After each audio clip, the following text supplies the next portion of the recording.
Best varicose veins చికిత్సనే పొందండి. నొప్పి లేని చికిత్స కోసం సంప్రదించండి ఎబిస్ హాస్పిటల్. నమస్తే రమగారు. నమస్తే జయ. రమగారు, ఏదైనా నోవెల్ చెప్పుకుందామా? మాదిరెడ్డి సులోచన గారి కథలు చెప్తానన్నా కదా, భిన్న ధృవాలు బాగుంటుంది. చిన్నప్పుడు చాలా ఇష్టం ఇది నాకు. ఓకే. బాగుండేది, మంచి కథ, బాగా రాశారు. చిన్న తెలంగాణ మాండలికం, కొద్దిగా అక్కడక్కడ హైదరాబాదు కల్చరు, హైదరాబాదు బ్యాక్గ్రౌండ్స్ ఎక్కువ అవి కనపడతాయి. ఈ భిన్న ధృవాలు కూడా పుస్తకం మనకి స్క్రిప్ట్లో దొరుకుతుంది. హాయిగా చదువుకోండి. కొనుక్కోగలిగితే ఎంత మంచిదో. నవోదయ బుక్ హౌస్లో 100% దొరుకుతుంది. ఆన్లైన్లో నవోదయాన్ని చూసుకుని వాళ్ళ ఫోన్ నెంబర్ చూసుకుని మీరు అడిగినా కూడా మాదిరెడ్డి సులోచన గారి పుస్తకాలు వాళ్ళ దగ్గర ఉంటాయి. భిన్న ధృవాలు కథ నిజంగానే విభిన్న ధృవాలైన ఒక యువతీ యువకుల కథ అన్నమాట. ఒక మాదిరి లవ్ స్టోరీయే విత్ ఫ్యామిలీ ఎలిమెంట్స్ అన్నమాట. ఈ కథ స్టార్ట్ అవ్వటమే ఒక పెళ్లి చూపుల ఉదంతోటి మొదలవుతుంది. ఒక సంపన్న గృహస్థు రఘుపతి గారు, ఆయన భార్య కాంతమ్మ ఏదో పేరున్న భార్య. వాళ్ళకి మొదట 3 అబ్బాయిలు. ఒక 10 సంవత్సరాల గ్యాప్ తర్వాత 2 ఆడపిల్లలు పుడతారు. పెద్ద అమ్మాయి ప్రశాంతి, రెండో అమ్మాయి ప్రణతి. 70s లో రాయబడిన దాంట్లో ప్రణతి. అదే అదే ప్రణతి కొత్త పేరు కాదు కదా మరి. ఈ ప్రశాంతి ప్రణతిలో ఈ ప్రశాంతి ఆడపిల్ల పుట్టేసరికి మహాందగత్తైన పిల్ల. రెండో పిల్ల తండ్రి పోలిగా ఉంటుంది, సామాన్యంగా ఉంటుంది. పెద్ద పిల్ల చక్కటిది. ఆ పిల్ల పుట్టాక వాళ్ళకి చాలా కలిసి వచ్చింది. ఇల్లు కూడా కట్టారు. ప్రశాంతి నిలయం అని పేరు పెట్టుకుంటారు ఆ ఇంటికి. పెద్ద తల్లి చిన్న తల్లి అని పిలుస్తారు, అమిత ముద్దు. పెద్ద అబ్బాయిలు ఇద్దరు దూరంగా ఎక్కడో సెటిల్ అయ్యారు. మూడో అబ్బాయి కూడా ఫారిన్ వెళ్ళాడు. కానీ ఈ తల్లి మగపిల్లలు తోడు లేకుండా ఆడపిల్లలతో ఉండిపోయాం, పిల్లలు చిన్నపిల్లలుగా ఉన్నారని ఆవిడ ఫీల్ అవుతోందని అతను హైదరాబాదే వచ్చేసి ఇక్కడే ఏదో మంచి ఉద్యోగం చూసుకుని పెళ్లి చేసుకుని తల్లిదండ్రుల దగ్గరే ఉన్నాడు. ఈ ఆడపిల్లలకి పెళ్ళిడికి వచ్చారు. జస్ట్ గ్రాడ్యుయేషన్ అయ్యి, ఒక పిల్ల గ్రాడ్యుయేషన్ అయిన పిల్ల, రెండో పిల్ల ఇంకా దగ్గరే. వాళ్ళిద్దరు ఏనర్థం వయసు వాళ్ళే, ఎక్కువ తేడా ఉన్న వాళ్ళు కాదు. జంట కవుల్లాగా ఉంటారు ఆడపిల్లలిద్దరు. ఇక్కడ ఉన్న అబ్బాయి పేరు వేణు. అతని ఫ్రెండు ఇతనితో పాటు అమెరికాలో ఉన్న కొంతకాలం ఉన్న అతను కూడా ఇండియా వచ్చి ఇక్కడ ఏదో ఉద్యోగంలో స్థిరపడ్డాడు. సామాన్య కుటుంబీకులు, కానీ ఫారిన్ రిటర్న్డ్. ఓ ఇంపాలా కారు అది మెయింటైన్ చేస్తున్నాడు. అతనికి చెల్లెల్ని ఇవ్వాలని ఉద్దేశం. ఈ ప్రశాంతిని చూడడానికి వస్తున్నాడు అతను. అదే ఈ కథ స్టార్టింగ్ అన్నమాట. అయితే పంపిస్తాడు చెల్లెల్ని అతనితో పాటు, కాసేపు బయటికి వెళ్ళి మాట్లాడుకోమని. 70s లో బయటికి వెళ్ళి మాట్లాడేది ఉంది. ఎంత ఫార్వర్డ్గా ఉన్నారు అమ్మగారు. రచయిత్రులు జరిగేవి అప్పట్లో, ఈ సంపన్నుల ఇళ్లలో జరిగేవమ్మా, అందుకే రాశారు. లేకపోతే వారు మాత్రం ఎక్కడి నుంచి రాస్తారు? మనం ఇప్పుడేదో జరుగుతున్నట్లు అనుకుంటాము. అప్పుడే ఉంది, అన్నీ ఉన్నాయి అప్పుడే. అయితే తీసుకెళ్ళి మాట్లాడితే ఆ అమ్మాయికి అతని ధోరణి ఏమీ నచ్చదు. ఆ పిల్ల సహజంగా అందమైనది, కానీ మగవాళ్ల పోకడలు నచ్చే గుణం కలిగింది కాదు. మంచి అల్ట్రా ఫ్యాషన్గా ఉంటుంది. షార్ట్ హెయిర్, చక్కగా లిప్స్టిక్, స్లీవ్లెస్ శారీస్, బ్లౌజులు, చీరలు, ప్యాంట్లు, స్టైలిష్గా ఉండటం. కానీ ఐడియాలజీ మాత్రం పురుషోత్తముడు కావాలి ఆ అమ్మాయికి. ఈ ఫ్యాషన్ పేరుతో వేషాలు వేసేవాళ్ళు పనికిరారు, పెద్దల పట్ల గౌరవం లేని వాళ్ళు ఆ అమ్మాయికి నచ్చరు. ఒక డిఫరెంట్ ఐడియాలజీ ఉన్న అమ్మాయి. చూడ్డానికి మాత్రం చాలా మోడర్న్గా కనపడుతుంది. ఈ విద్యాసాగర్ నాకు నచ్చలేదు అని నిర్ద్వంద్వంగా చెప్పేస్తుంది. అతనికి చాలా ఆశాభంగం కలుగుతుంది. పిల్ల అందగత్తె, అంత అందమైన ఇంటికి పెద్ద ఆడబడుచును పనికిరాదని ఎవరు అనుకుంటారు? కావాలని కోరుకుంటారు ఎవరైనా. అప్పుడేంటి, ఈ ఆస్తి ఎంత వస్తుంది? ఈ అమ్మాయి పేరు మీద ఉన్న డబ్బంతా అమ్మాయికే వస్తుంది. ఇవి ఉంటాయి కదా. అయితే ఈ చిన్న చెల్లెలు ఏమంటుంది, చక్కగా కారు ఉంది కదే అంటుంది. నీకు అత కారు నచ్చితే చేసుకో, నువ్వు నాకు నచ్చలేదు, నాకు అతను అట్లా మాట్లాడితే నచ్చలేదని చెప్తుంది. అయితే వీళ్ళు అడిగితే ఏం బాగుంటుంది అని అడిగేసరికల్లా రెండో అమ్మాయిని చేసుకోవడానికి సిద్ధపడతాడు అతను. ఈ ఫ్రెండ్కి అర్థం కాదు, పెద్ద అమ్మాయి కోసం ప్రాణాలు, వీళ్ళ అన్నయ్యకి వేణుకి అర్థం కాదు. పెద్ద సౌందర్యవతి అయిన ప్రశాంతి కోసం ప్రాణం వదిలేస్తానన్నవాడు సామాన్యంగా ఉన్న చిన్నపిల్లని అడుగుతాడేమిటి? వీడి ద్వంద్వ వైఖరి, వీడిని ప్రశాంతి కాదనుకోవటమే మంచిదైంది అనుకుంటాడు. కానీ మంచి ఉద్యోగం, పైగా రెండో పిల్లకి అతను నచ్చాడు. సంబంధం కుదిరి చేసుకుంటారు, పెళ్లి కుదిరి చేస్తారు. పెళ్లి కుదిరిన దగ్గర నుంచి అతను రంగు మారిపోతుంది. అవి కావాలి, ఇవి కావాలి, బోల్డ్ అని డబ్బులంతా తనకి ఇస్తారా ఇవ్వరా, మాకెంత వాటా వస్తుంది, ఇలాంటివి వచ్చేస్తాయి. ఈ ఫ్రెండ్కే ఆశ్చర్యంగా ఉంటుంది. అయితే ఇతనికి ఒక వేణు పెళ్ళయింది కదా ఆఖరి అబ్బాయికి. అతని భార్య వాళ్ళ అక్కయ్య కొడుకు పుట్టినరోజుకి వెళ్తూ ఎవరు లేరు తోడని ఈ పెద్ద ఆడపడుచుని తీసుకెళ్తుంది ప్రశాంతి. తీసుకెళ్తే ఆ బర్త్‌డే పార్టీలో ఒక చిన్న అపశృతి ఎదురవుతుంది. ఒక కుర్రాడు ఎవరో ఈ అమ్మాయితో ఏదో విచిత్రంగా మాట్లాడతాడు. చెంపకాయ కొట్టేస్తాడు. ఆ టైంకి ఎవరొస్తారు? ఈ అమ్మాయి వదిన పేరేంటంటే సునంద. సునంద వాళ్ళ పిన్ని కొడుకు, కూతురు వస్తారు. అతని కోసం వీళ్ళందరూ వెయిట్ చేస్తుంటారు. మన్మోహన్ అతని పేరు. ఆ మోహన్ అందరూ మను కోసం చూస్తున్నాం అంటారు. తీరా వీళ్ళందరూ ఎదురు చూస్తున్న వాడు ఎవరంటే అతను ఒక లాల్చీగా వేసుకుని పంచ కట్టుకుని వస్తాడు. అప్పట్లో తెలంగాణలో పంచెలు, లాల్చీలు చాలా సహజమైనవి. కానీ అంటే కొంచెం ఫ్యాషనబుల్ కాదు. అప్పటికే ఫ్యాషన్లు వచ్చేసినాయి హైదరాబాద్లో 70స్కే. అబ్బా ఈయన కోసమా, పండితరాయల కోసమా వీళ్ళు చూస్తున్నారు అనుకుంటుంది. అతనేమో ఈ అమ్మాయిని చూసేసరికల్లా ఈ పల్సటి జార్జెట్ శారీ, ఈ స్లీవ్లెస్ వేసుకునేసరికల్లా ఈ పిల్లకేసి జుగుప్సగా చూస్తాడు. ఎప్పటిదాకా ఆ అమ్మాయికి ఏం తెలుసు? తన వైపు ఆరాధనగా చూసి మైమరిచిపోయే వాళ్లే తెలుసు. తను ఒక మనిషిలాగా చూడని వాడిని చూసేసరికల్లా ఈ పిల్లకి విచిత్రంగా ఉంటుంది. అతను మంచి ఒడ్డు పొడుగు హ్యాండ్సమ్గా ఉంటాడు. అతని బట్టలు ప్రవృత్తి కూడా వేరేగా ఉంటాయి. కానీ ఒక ఆకర్షణ కలుగుతుంది ఆ అమ్మాయికి. ఈ సందట్లో ఆ కుర్రాడు ఎవడో ఈ పిల్లని పలకరించి చెంపకాయ తింటాడు. ఎప్పుడైతే చెంపకాయ తిన్నాడో అందరూ చేరిపోతారు. ఇతను కేకలేస్తాడు. అమ్మ ఏం జరిగిందో తెలియదు కదా. ఏం జరిగిందంటే కూల్ డ్రింక్ తాగుతావా అంటే చెంపకాయ కొట్టింది అంటాడు ఆ అబ్బాయి. నిజం చెప్పడు. తను ఏమంటే ఆ అమ్మాయి అట్లా అన్నదో చెప్పడు. చెప్పపోయేసరికల్లా ఇతను ఈ పిల్ల ఏం చేస్తుంది, మళ్ళీ గబుక్కుని అబద్ధం చెప్తావా, నువ్వు అడిగింది అదేనా అని మళ్ళీ కొట్టేస్తుంది రెండో దెబ్బ. కొట్టేసరికి ఇతను గట్టిగా చేతులు పుచ్చేసుకుంటాడు, కేకలేస్తాడు. ఏంటి మర్యాద లేకుండా, మీకు కూడా కావాలా 2 చెంపకాయలు అంటూ. ఇంతలో ఏమవుతుంది, ఈ సునంద వాళ్ళ అక్కయ్య బావ అందరూ వచ్చి విడదీస్తారు, కేకలేస్తారు. ఆ పిల్ల కాస్త రయ్యమని కారెక్కేస్తుంది. సునంద ఉణికిపోతుంది. వాళ్ళ ఇంట్లో ఈ పిల్ల అంటే మహారాణి. వాళ్ళకి ఎవరికైనా తెలిస్తే ఏమైనా ఉందా, భయం వచ్చేస్తుంది. కానీ ఆ పిల్ల ఏం చెప్పదు ఆ ప్రశాంతి వాళ్ళకి. ఇంట్లో చెప్పకుండా ఊరుకుంటుంది. మర్నాడు అతను వచ్చి ఈ విషయం ఈ కుర్రాన్ని కనుక్కుని ఏం జరిగిందో వచ్చి వీళ్ళ ఇంటికి వచ్చి సారీ చెప్తాడు. నా వల్ల పొరపాటైంది, వాడు అంత దౌర్భాగ్యుడని నేను అనుకోలేదు. సునంద కూడా పోట్లాడుతుంది వాళ్ళ అన్నయ్యతోటి, వాళ్ళ పిన్ని కొడుకుతో. నన్ను కాపురం చేసుకొని ఇవ్వవా, ఈ పిల్ల అంటే పంచప్రాణాలరా, ఏదో చెప్పకుండా ఆగింది కాబట్టి, లేకపోతే మా మామగారు ఆకాశాన్ని భూమికి దింపేవారు అంటే అతనే వచ్చి సారీ చెప్తాడు. అతనితో కొంచెం ఫ్రెండ్షిప్ కుదురుతుంది. కానీ ఈ ప్రణతి చెల్లెలు గమనిస్తుంది, వీళ్ళిద్దరి మధ్య ఏదో ఒక ఆకర్షణ ఏర్పడింది అని తెలుస్తుంది. పెద్దగా నడవదు.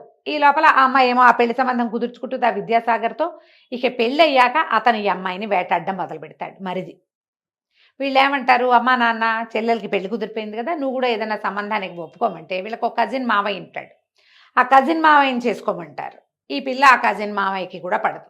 ఈ రోజుల్లో ఏముందమ్మా, చెల్లాయికి దానికి నచ్చింది కదా దానికి చేసేంటి, నేను ఎంఎస్సీ పూర్తి చేసుకుంటే అప్పుడు నాకు చేదురు కానీ అని చెల్లెలు పెళ్లి లాగించేస్తుంది. ఆ పెళ్లిలో సెంటర్ ఆఫ్ అట్రాక్షన్ ఈ పిల్లే, పెద్దమ్మాయే. అయినా సరే పెళ్ళి అయిపోయింది. ఈ పెళ్ళి అయిన తర్వాత అతను ఏం చెప్తాడు, నేను చూడడం కోసమే మీ చెల్లెని చేసుకున్నానని చెప్తాడు. చెప్పేసరికి సాచి కొడుతుంది. ఇక అతను మర్చిపోడు దాన్ని. భార్యని ఇంటికి తీసుకెళ్ళాక ఈ వదిన గారి మీద అవాకులు చెవాకులు చెప్పేస్తాడు పెళ్ళానికి. భార్యని బాగా ముద్దుగా చూస్తాడు. మా ఆయన అబద్ధం ఎందుకు చెప్తాడు అనుకుంటుంది. ఇంటికి తీసుకొచ్చి అమ్మకి చెప్తుంది, ఎవరినో ప్రేమించింది, మా ఆయనే స్వయంగా చూశాడు, బతిమలాడింది నన్ను పెళ్లి చేసుకోమంటే మా ఆయన చేసుకోనని, మా ఆయన అక్కని రిజెక్ట్ చేసి మన కుటుంబం మీద గౌరవంతో నన్ను చేసుకున్నాడని చెప్తుంది. ఇది తిడుతుంది చెల్లెల్ని ప్రశాంతి. ఏం వాగుతున్నావు నువ్వు, మీ ఆయన ఒట్టి దౌర్భాగ్యుడు, నీ మొగుడు కాకపోతే చంపేసేదాన్ని, చెంపపగలగొట్టినా మీ వాడికి బుద్ధి రాలేదు అనేసరిగా మా ఆయన ఎంత మాట అంటుందో చూడు, నా భర్తని ఎంత మాట అంటుందంటే తల్లి తీరుకునేస్తుంది. అల్లుడిని అట్లా అంటావా, మన ఇంటి అల్లుడు కదా అని కూతుర్ని ఎప్పుడు ఒక మాట కూడా అనరు కానీ చెంపకాయ కొట్టేస్తుంది కూతురు.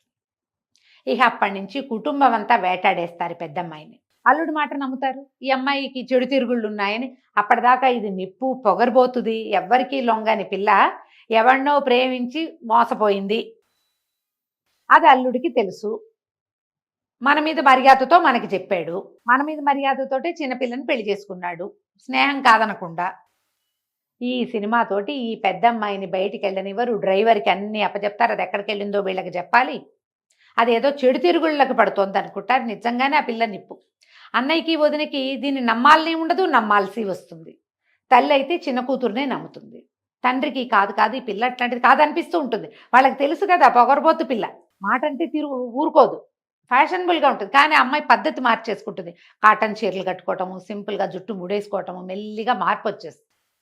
ఈ అమ్మాయిలో మార్పు వచ్చింది, అది మెతక వైఖరిని అవలంబిస్తోందని తెలుస్తుంది. కానీ తమకి తెలిసిపోయిందని మెతకబడింది అనుకుంటారు. అంతేగాని ఈ రెండో కుర్రాడు ఎవరైతే కనపడ్డాడో అతని ప్రేమలో ఈ అమ్మాయి పడిందేమో అని అనిపించదు. ఈ యూనివర్సిటీలో అతన్ని అప్పుడప్పుడు కలుసుకుంటుంది. అతన్ని కలిసినప్పుడల్లా కూడా వీళ్ళ ఇంట్లో ఏదో రగడవుతుంది. అతని మీద ఏముండదు, వాడెవడో మగవాడు అనుకుంటారు. చూసి ఇంకో సంబంధం కుదురుస్తారు. ఆ సంబంధం మాట్లాడేసరికల్లా ఆ సంబంధం పెళ్లి కొడుకుని ఈ విద్యాసాగర్ బయటికి తీసుకెళ్లి ఈ అమ్మాయి ప్రవర్తన మంచిది కాదని వాడికి కూడా చెప్తాడు. వాడు పెళ్లి మానుకుంటాడు. ఏం చేయాలో తెలియదు, పరువు పోయేలాగా ఉంది. పెద్ద చిన్నపిల్ల పెళ్ళైపోయింది, 3 నెలలు 6 నెలలు అయినా దీనికి సంబంధం కుదరదు. సరే, పాత సారథి ఉన్నాడు కదా వాళ్ళ కజిన్ మామయ్య, అతనికి పిల్లనిస్తామని పిలుస్తారు. మీ ఇష్టం అంటుంది విసిగిపోయి వీళ్ళతోటి. ఎందుకంటే అమ్మా నాన్న దగ్గరికి తీయటం మానేశారు. అన్నయ్య చీతరించుకుంటాడు, చెల్లెలు మాట్లాడమనేసి అక్కా చెల్లి ఎంత పావురాల జంటలా ఉండేవాళ్ళు, ఒక ప్రాణంగా ఉండేవాళ్ళు. అలాంటిది అది కూడా పోయింది. ఇలా చాలా ఇంత మొహం చేసుకుని తిరుగుతుంది. ఈ యూనివర్సిటీలో కనపడుతుంటాడు మన్మోహన్, అతనితో మెల్లిగా స్నేహం అవుతుంది. వీళ్ళిద్దరికీ విడదీయరాని స్నేహం కలుస్తుంది. ఈ అమ్మాయి పరమ నిప్పు, చాలా ఖచ్చితమైంది, దీనికి ప్రత్యేకమైన అభిప్రాయాలు ఉన్నాయి జీవితం పట్ల. అవన్నీ ఆ అబ్బాయికి అర్థమవుతాయి బయటవాడికి. ఈ పుట్టినప్పటి నుంచి ఎత్తుకు పెంచిన వాళ్ళు ఒక్కళ్ళు కూడా ఆ పిల్లని నమ్మరు. బయట నుంచి వచ్చిన వార్తలు వినే ఆడపిల్లల్ని అవమానిస్తారు. కుటుంబాల్లో జరుగుతుంది ఇది. ఎవడైనా బయటవాడు చెప్పాడంటే ఇక పిల్లల్ని బతకనీరు. అవును. వాడు ఎందుకు చెప్తాడు అనుకుంటారు. అంతేగాని వాడు ఏ ఉద్దేశంతో చెప్పాడో వీళ్ళకి అర్థం కాదు. ఈ ప్రణతిని ఇచ్చారు కదా, పెళ్లి చేస్తారు. పెళ్లి చేస్తే ఈ పెళ్ళైన కొద్ది రోజులకే వాడు కారం వేస్తాడు మొగుడు. ఏ కారు చూసి మొగుడితో సరదాగా తిరుగుదాం అనుకుంటుందో కారు ఉండదు. ఈ అమ్మాయి ఎక్కువ వండితే ఇంతెందుకు వండావంటాడు. పరమ పిసినారి, ఏమీ వండనివాడు, ఆకుకూరలు వండుకోవాలంటాడు. మనం ఇల్లు కట్టుకోవాలి కాబట్టి గ్రాండ్గా లివింగ్ పనికిరాదంటాడు. ఇక్కడ పనికిరాదన్నవన్నీ అత్తవారింట్లో సుష్టుగా తింటాడు. ఎంతసేపు వాళ్ళ ఇంటికి వెళ్తాడు, ఈ వదిన గారిని ఏదో ఒకటి అంటాడు నలుగురు ముందు. ఆ అమ్మాయిది ఇప్పుడు వదిన గారి మీద చెణుకులు సరదా మాటలు మాట్లాడితే మిగిలిన వాళ్ళు నవ్వుతారు, ఈ పిల్ల చర్రమంటుంది. దాంతో దీనికి కేకలేస్తారు. జీవితం మిజరబుల్ అయిపోతుంది ఆ అమ్మాయికి పాపం. కానీ ఇతనితో మన్మోహన్తో స్నేహం మాత్రం కలుస్తుంది. అతని క్యారెక్టర్ కూడా బాగా ఎలివేట్ చేస్తారు. ఈ సారథిని పిలుస్తారు, సారథితో పెళ్లి సంబంధం కుదురుస్తారు. కుదిర్చిన తర్వాత ఏమవుతుంది, ఈ పెళ్లి సంబంధం ఒప్పుకుని మరి ఇంకేం చేస్తుంది. ఈ మన్మోహన్ని కూడా అతనికి చెప్పదు, నేను అంటే నాకు ఇష్టమని చెప్పదు, ప్రీతి కలిగి ఉంటుంది అంతే. అతను కూడా బయటపడ్డు. ఎప్పుడైతే ఈ సారథితో పెళ్లి సంబంధం అనగానే మీ ఇష్టం, మీరు ఏది కావాలంటే అదే, మీరు ఎవరిని తెచ్చినా చేసుకుంటారు, నా పెళ్ళి అవ్వటమే కదా, మీ పరువు పోకుండా ఉండాలి, మీ ఇష్టం అంట. సంబంధం కుదిరిపోతుంది. అతను వచ్చి సరదాగా ఏదో మాట్లాడిపోతాడు. వాళ్ళు చేసుకోమంటున్నారు, చేసుకుంటున్నాను మావయ్య అంతేనని చెప్తాను. ఈ విద్యాసాగర్ ఏం చేస్తాడు, సారథిని మన ఇంటికి రండి భోజనానికి అని పిలుస్తాడు. ప్రణతికి తెలీదు తన భర్త ఇంటెన్షన్ పాపం. వాళ్ళిద్దరు అందరి భోజనాలు అయ్యాక ఆ అమ్మాయికి అప్పుడే నెల తప్పు ఉంటుంది. భర్తకి చెప్దామనుకుంటే మామయ్య వచ్చేసాడు. తర్వాత చెప్దామనుకుంటాను. వాళ్ళిద్దరు కబుర్లు చెప్పుకుంటారు, నువ్వు పోయి పడుకోమంటారు.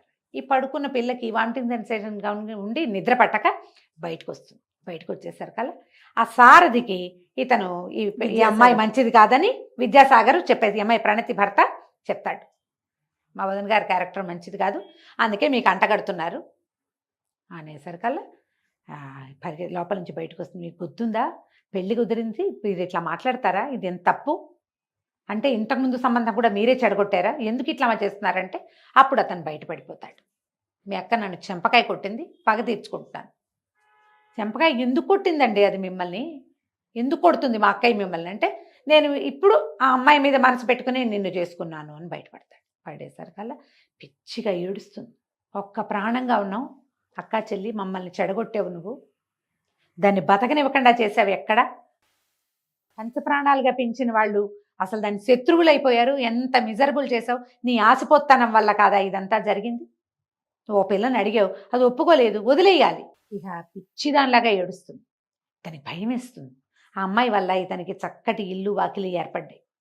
ఈ ప్రణతి వల్ల వాళ్ళకి పెద్దమ్మాయి అంటే పంచప్రాణాలు, కానీ చిన్నదంటే తక్కువని కాదు, తక్కువ కాదు. అదే ఆ పిల్లంటే ఇంకా ఎక్కువ ముద్దు, దాని క్యారెక్టర్ వల్ల కూడా. సరే ఏం చేయాలో తెలియదు, విడివిడిగా పడుకుంటారు భార్యాభర్త. అది ఏడుస్తూనే ఉంటుంది. ఈ లోపల ఏమవుతుంది, అక్కడ సారథి వెళ్ళి నేను ఈ పిల్లని పెళ్లి చేసుకోనని చెప్పేస్తాడు. ఈ అమ్మాయి ఏం చేస్తుంది, సరే ఈ తల్లేమో ఎంతసేపు తిట్టిపోస్తూ ఉంటుంది. సునందకు ఒక్కదానికి ఈ అమ్మాయి మీద నమ్మకం. వీళ్ళు ఏదో పొరపాటు పడుతున్నారు, ఆ విద్యాసాగర్ గారు ఎందుకు అట్లా మాట్లాడతాడు, ఈ పిల్లని ఎందుకు కవ్విస్తాడు, అసలు ఆయన ఎందుకు వస్తాడు రోజు మన ఇంటికి, హాయిగా ఉన్నామే ఇతను రాకముందు, ప్రణతి జీవితం ఏం బాగుందో బాగోలేదో తెలీదు, ఈ పిల్ల మాత్రం ఎప్పుడు దుఃఖంగానే ఉంటుందని అమ్మాయికి ఏమీ నచ్చుబాటు కాదు అతను వస్తే. ఈ తల్లితో తగాదాయి ఈ అమ్మాయి ఏం చేస్తుంది, నేను ఒక మనిషినని మీ దగ్గర అనిపించుకున్నాకే మీ ఇంట్లో అడుగు పెడతా, నేను హాస్టల్లోనే ఉంటాను, ఇక మీ దగ్గరికి రాను అని చెప్పేసి బయటకు వెళ్ళిపోతుంది.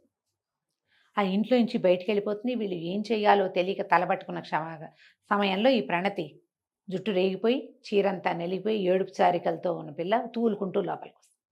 వీళ్ళు నిర్ఘాంతపోతారు. ఇటా వచ్చావు, ఎందుకే, ఏమైంది అంటే వెర్రెత్తినట్టు ఏడుస్తుంది. అక్కేది ఏమైంది, దాని జీవితాన్ని ఇట్లా చేసేసాం మనం, మా ఆయన దుర్మార్గుడు, తనే ఇట్లా చెప్పాడు, అసలు ఒక్క మాట నిజం లేదు అందులో, నేను ఈ భర్త ప్రేమలో మునిగి నేను దాన్ని ఇలా అన్యాయం చేసేసాను, మీరంతా నమ్మి దాని జీవితాన్ని ఇట్లా నరకప్రాయం చేశారని విపరీతంగా ఏడుస్తుంది.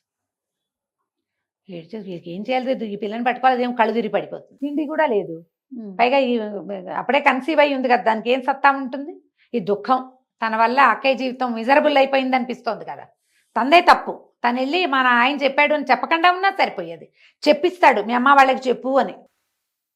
ఏం చేయాలి, వీళ్ళు మళ్ళీ అక్కడికి పరిగెడతారు, ఏం చేసినా వాళ్ళ నాన్న అమ్మ దగ్గరికి రానంటుంది ఆ పిల్ల. ఆ మన్మోహనే అమ్మాయిని ఆదుకుంటాడు. ఈ తీరా ఇది అంతకుముందు 1-2 సార్లు వీళ్ళు కొన్ని సంఘటనల్లో చిన్నగా క్లోజ్ అవుతారు. ఇక నాకేమి దిక్కు లేదు, నీ మీదే ప్రాణాలు పెట్టుకుని ఉన్నానని చెప్పేస్తుంది అతను. చెప్తే అతను వాళ్ళిద్దరి మధ్య ఉన్న విపరీతమైన ఆకర్షణ ఉంటుంది కానీ బయటపడకుండా ఉంటారు. ఆ అబ్బాయికి ఏం భయం, అతనేమో సామాన్యమైన కుటుంబం, చెల్లెలు పెళ్లి చేశారు, అతను చదువైంది అంతే, ట్యూటర్ అతను, వీళ్ళేమో బాగా కలిగిన వాళ్ళు, ఇంత సంపన్నుల పిల్లని తెచ్చుకుని నేనేం చేస్తాను, పైగా అమ్మాయి మంచి ఫ్యాషన్లు అవి ఉదయి బాగా డబ్బు కలిగిన వాళ్ళు, అదొక భయం అతనికి. ఈ అమ్మాయికి ఏమో నేను ఇంత ఫ్యాషనబుల్ దాన్ని నన్ను యాక్సెప్ట్ చేయడన్న భయం అమ్మాయికి. ఎవరికి మనసులో అనుకుంటారు. ఈ ఒక్క క్షణంలో ఇద్దరు దగ్గరైపోతారు. ఇంతలో ఏమవుతుంది, వాళ్ళ అమ్మకి ఏదో తీవ్రమైన అనారోగ్యం అయ్యి ఆవిడ హాస్పిటలైజ్ అవుతుంది.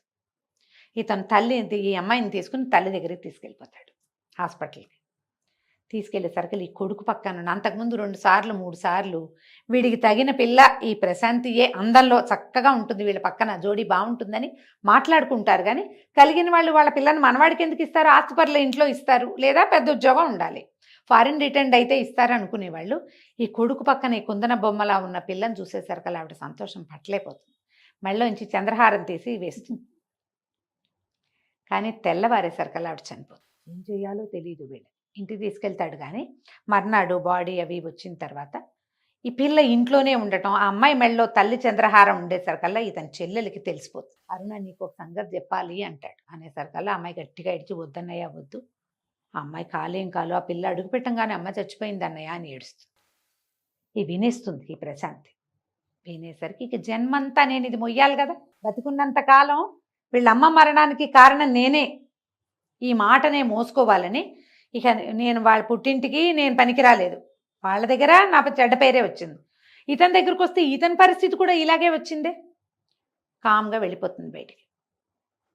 అతను కూడా ఈ మరణం తర్వాత ఈ ఇంట్లో హడావిళ్ళు వీటితోటి ఆ అమ్మాయిని పెద్దగా చేయడు. చల్లగా ఏం చేస్తుందంటే ఈ ఎంఎస్సీ అయ్యింది కదా, చుట్టుపక్కల ఊళ్ళల్లో ఎక్కడ ఉద్యోగం వేకెన్సీ ఉందో చూసుకొని ఒక పల్లెటూరుకి వెళ్ళిపోతుంది. ఆ గొలుసు పొట్లం కట్టి ఇతనికి పంపించేస్తుంది. పంపించి ఉత్తరం రాస్తుంది, నేను వాళ్ళకి మా పుట్టింటికి పనికి రాలేదు, నీకు కూడా నేను చెడ్డ పేరు తేలేను, నీ జీవితం ఇంకో రకంగా వెళ్తుంది, నీతో ఉన్న కొద్ది సమయం, నీతో కలిపిన అన్ని క్షణాలు నాకు నేను గుర్తుపెట్టుకుని ఉంచుకుంటాను, ఎటుపోతుందో నా జీవితం, నా దారిని నన్ను పోనివ్వు, నన్ను కట్టుకుని నువ్వు మళ్ళీ ఈ పేరు నువ్వు పెట్టుకోవద్దు, మీ చెల్లెలకి మొహం చూపించలేను నేను. ఎప్పుడైతే ఈ ఉత్తరం చూశారో వాళ్ళకి వెంటనే అర్థమవుతుంది ఈ అమ్మాయి ఇట్లా దాటేసింది అని. వెళ్ళిపోయింది అవతలకి. చెల్లెలు కూడా చాలా హర్ట్ అవుతుంది. డాక్టర్ చెప్తాడు ఈవిడికి హార్ట్ అటాక్ వచ్చే ఉంది, అందుకే హాస్పిటలైజ్ అయింది, 2వ అటాక్ వచ్చింది, సడన్గా ఏమీ జరగలేదు, వస్తుందని తెలుసు, మేము ఇచ్చిన ఇంజెక్షన్ ఆవిడని ఆపలేకపోయింది వృద్ధాప్యం వల్ల. చాలా కించగా ఫీల్ అవుతుంది చెల్లెలు భర్త. పదండి అమ్మాయి ఎక్కడుందో వెతుకుదామంటారు. అప్పటికే ట్రైన్ వెళ్ళిపోతుంది, అమ్మాయి దొరకదు వీళ్ళకి. ఈ అమ్మాయి ఒక పల్లెటూరు చేరుతుంది. సులోచన గారితో ఒక వెరైటీ స్టైల్ చెప్పే కదా నేను, చుట్టుపక్కలవన్నీ తెలియజేస్తారు. ఈ అమ్మాయి ఓ పల్లెటూరు, ఆ ఊళ్ళో ఉన్న జీవన విధానం, ఒక చిన్న లివింగ్ స్టైలు, ఒక పాతకాలపు ఇంట్లో పక్కన ఉండటం కొంచెం చూపిస్తారు. ఒకరోజు తలుపు తీసేసరికల్లా ఈ మన్మోహన్ ప్రత్యక్షం అవుతాడు. ఈ వచ్చిన కుర్రాన్ని చూసి వాళ్ళేమనుకుంటారు, ఆ కాలంలో ఏమిటి ఈ పెళ్ళిడు పిల్లలు వేరే ఊళ్ళల్లో ఉండటాలు అవి లేవు, పెళ్లి కుదిరిపోయి వచ్చింది అట్లా చెప్పుకుంటారు. ఆ అమ్మాయి కోసం ఒక కుర్రాడు వచ్చేసరికల్లా ఆ కుర్రాడు ఈ అమ్మాయి కాబోయే మొగుడని చెప్పుకుంటారు. ఈ అమ్మాయి నేను రాను నీతోటి అంట, నువ్వు పెళ్లి చేసుకో, వీళ్ళతో పాటు యూనివర్సిటీలో ఇంకో పిల్ల ఉంటుంది, తన వెనకాల పడి తిరుగుతూ ఉంటుంది, దాన్ని చేసుకోమంటే అంతకుముందు వీళ్ళ మధ్య ఒక కథ నడుస్తుంది. నేను అవన్నీ చెప్పట్లా, గబగబా చెప్పేస్తున్నాను. అదే అయితే ఆ కథలో ఆ పిల్లకి అతను చెప్తాడు, నీ మీద నాకు అటువంటి ఉద్దేశం లేదు, నేను పెళ్లి చేసుకోను, నాకు ఈ పిల్ల మీద ప్రేమ ఉంది, ఒకవేళ కుదిరితే కుదురుతుంది, కుదరకపోతే నేను ఇలాగే ఉంటా కానీ నిన్ను మాత్రం నేను చేసుకోను. దాంతో ఆ అమ్మాయి వీళ్ళతో స్నేహంగానే ఉంటుంది. ఈ గొలుసు ఆ ఉత్తరము ఆ పిల్లే పట్టుకొస్తుంది ఈయన దగ్గరికి. ఏమనుకుంటుంది, అతన్ని అమ్మాయిని పెళ్లి చేసుకో అంటే, సరే నేను అన్ని ముహూర్తాలు అవి పెట్టుకున్నాక ఉత్తరం రాస్తాను, ఆ రోజు పెళ్లికి వస్తావా అంటాడు. త్యాగమయ్యి కదా ఈ అమ్మాయి, నేను వస్తానులే అని చెప్తుంది. సరే ఉత్తరం రాస్తాడు, పెళ్లి కూతురు సిద్ధమైంది, పెళ్లికి ఏర్పాట్లు అయిపోయినాయి రమ్మంటాడు. రమ్మనేసరికి సరే ఉత్తరం చూసుకుని బయలుదేరుతుంది. రైల్వే స్టేషన్కి వచ్చి తీసుకెళ్తాడు. నువ్వు పెళ్ళికొడుకు కదా, నువ్వెందుకు వచ్చావు అంట. పెళ్ళికొడుకుని అయితే ఏంటంటే, నువ్వు స్నేహితురాలు కదా, మన ఇద్దరం ఉత్తరాలు రాసుకున్నాం ఇప్పటిదాకా, పెళ్ళికి తీసుకెళ్ళకపోతే ఎట్లా నిన్ను అని తీసుకుపోతాడు. తీసుకెళ్తే అందరూ ఒకటే రకం చీరలు కట్టుకుంటారు, అతని చెల్లెలు ఆ స్నేహితురాలు ఒకటే రకం చీరలు ఉంటారు. ఈ అమ్మాయి కూడా అట్టడిదే ఒక మంచి పట్టు చీర కట్టబెడతారు. వెళ్ళిన తర్వాత పైకి స్టేజ్ మీదకి వెళ్ళాక, పెద్ద స్టేజ్ ఏమి ఉండదు, ఒక దేవాలయం లాంటి చోట పెళ్ళి. తాళిబొట్టు కట్టండి అనగానే ఎత్తి అమ్మాయి మెళ్ళ, ఇదేమిటి నా మెళ్ళో కడుతున్నావు, దీని మెళ్ళో కట్టవా అంటే, ముందు నువ్వు కట్టించుకో, తర్వాత నేను కట్టించుకుంటానులే అని చెప్తున్నా, నీతోటే పెళ్ళి అని చెప్తాడు. పెళ్లి చేసేసుకుంటాడు అమ్మాయి. నువ్వు చెప్పావు కదా మీ అమ్మ నాన్నకి, మీ దగ్గరికి వచ్చే అర్హత సంపాదించుకొని వస్తానని, పదమ్మ ఇంటికి వెళ్దాం, మీ అమ్మ వాళ్ళ ఇంటికి వెళ్దామని చెప్తాడు. వాళ్ళు తీసుకెళ్ళి వాళ్ళ ఇంట్లో అమ్మాయిని చూపిస్తాడు. వాళ్ళ అమ్మ నాన్న వాళ్ళందరికీ తెలుసు ఇతను ఆ పిల్లని పెళ్లి చేసుకుంటాడని. ఈ ప్రణతి భర్త విద్యాసాగర్ ఉన్నాడు కదా, అతను ఇంక ఏం చెయ్యాలో తెలీదు, ఇది కచ్చ కొద్దీ చేశాడు ఈ పని. అంతే, అమ్మాయి జీవితం మిజరబుల్ చేసేశాడు, తన జీవితము పోయింది, ఆ పిల్ల పుట్టింటికి వెళ్ళిపోతుంది. నీ మొహం నేను చూడనని చెప్తుంది. ఆల్రెడీ గర్భవతి. ఆ రోజుల్లో ఈ విడాకులు లేవు, సైలెంట్గా ఉండిపోవటమే. వారి పెద్దింటి వాళ్ళు పొరపాటు చేశాడు, అతను క్షమించమంటున్నాడు, ఫారిన్ వెళ్ళి ఏదో సంపాదించుకొస్తాడు, కొన్నాళ్ళు ఫారిన్ వెళ్తాడు. వీళ్ళు బతిమలాడి మళ్ళీ ఆ అమ్మాయికి ఇతనికి సై వచ్చి కుదురుస్తారు. ఇంత ఈర్ష్య, నీ ఈర్ష్య కదా ఇది పాడు చేస్తుంది, నీ ఆశపోతనం, నీ ఈర్ష్య వల్ల నన్ను చేసుకోవాల్సి వచ్చింది, తన జీవితం పాడు చేసేసావు. మా ఇంట్లో అంతా ఇప్పుడు నేను ఎలా తలెత్తుకుని ఉండగలను, నా అక్క నాకు ఎట్లా దొరుకుతుంది అని చాలా హర్ట్ అవుతుంది ఆ అమ్మాయి. కానీ వీడికి ఒక 6 నెలలు 8 నెలలు కలిసి ఉంటారు, సంవత్సరం కలిసి ఉన్నారు కదా, భార్య మీద చాలా ప్రీతి ఏర్పడుతుంది. అమ్మాయి వల్ల తన జీవితం అంతా మారింది. అక్కంత సౌందర్యవతి కాదు, కానీ ఇది ప్రేమగా ఉండే పిల్ల. ఈ కడుపుతో ఉన్న భార్యను వదిలిపెట్టుకోవడం అతనికి ఇష్టం ఉండదు, ఎలాగో అది దొరికేది లేదు సౌందర్యవతి, ఈ దొరికిన నిదానాన్ని పాడు చేసుకుంటే ఎట్లా. మెల్లిగా భార్యతో అతను కూడా రాజీ పడతాడు, ఏదో ఫారిన్ బయలుదేరుతాడు, తీసుకెళ్ళి ఎయిర్పోర్ట్ తీసుకెళ్ళి భార్యాభర్తని ఒకళ్ళ మొహాలు ఒకళ్ళు చూపిస్తారు. అమ్మాయి పుట్టింట్లోనే ఉంటుంది. ఈ పెద్ద అమ్మాయిని కూడా తీసుకొచ్చి అల్లుడు చూపిస్తాడు. ఈ మన్మోహన్ క్యారెక్టర్ని చాలా డిఫరెంట్గా ప్రజెంట్ చేస్తారు.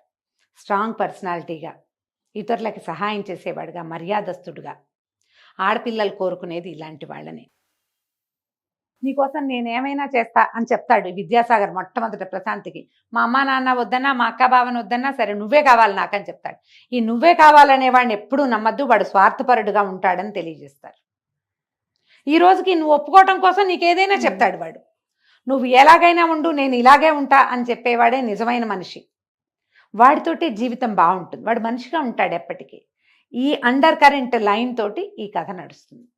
ఆ అబ్బాయిని మొదటి రోజున పంచాలాల్చి వేసుకున్నప్పుడు ఎలాంటి క్యారెక్టర్ని చూపిస్తారో, పెళ్లి చేసుకునేదాకా అదే క్యారెక్టర్లో చూపిస్తారు.